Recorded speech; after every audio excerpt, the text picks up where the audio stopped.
Ou posso fazer uma transação internacional para um cara que está no Japão também, de uma maneira mais tranquila. Com ouro, eu teria que mandar ouro até o Japão para esse cara, olha o custo Mas disso. querem tokenizar o ouro para você poder fazer isso com o ouro. É esse o ponto que ele fala do Bitcoin. Ele fala que ele une essa vendabilidade espacial boa da moeda fiduciária com a vendabilidade temporal boa do ouro. Então, uma das coisas que ele defende, esse cara não enxerga o Bitcoin sendo usado como moeda no dia a dia.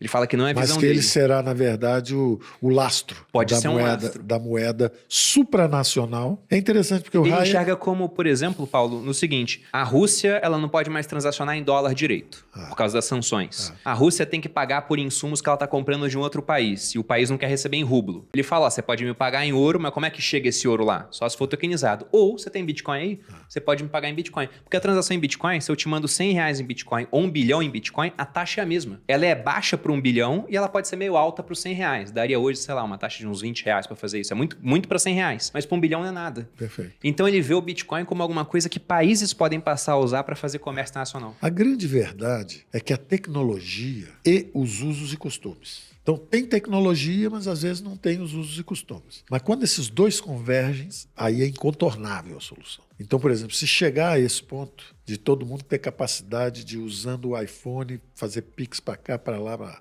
baseado numa moeda que tem um lastro, que é supranacional, que é essa vendabilidade no tempo e no espaço, e é supranacional, ou seja, não pode ser, digamos assim, destruída pelos abusos que os governantes têm demonstrado sucessivamente fazer contra a moeda fiduciária, acabou o obstáculo que o Keynes via contra as moedas, contra o ouro, porque o Keynes falava assim, o ouro é uma relíquia bárbara, porque, afinal de contas, quem é que vai carregar isso para um lado, para o outro? Temos aqui um negócio fiduciário e tal. Você fala, bom, mas por que o ouro estava aí tão recentemente? Cadê a grande depressão na fase que o ouro era o padrão ouro? Não tinha. Porque o banco quebrou, todo mundo perdeu tudo e acabou. Agora, com a moeda fiduciária, não pode deixar o banco quebrar, tem que garantir os depositantes, tem que fazer isso, fazer aquilo, aí de repente, aí o governo entra, aí prorroga aquele negócio, em vez de deixar ter uma perda de capital, garante. O Federal Deposit Insurance Corporation garante os mais frágeis. Agora, cara, super rico, o banco quebrou, você tem que... Quer dizer que se ele comprou uma debênture de uma empresa e a empresa quebrou, ele perde tudo. Agora, se ele estiver no banco, ele não perde nada.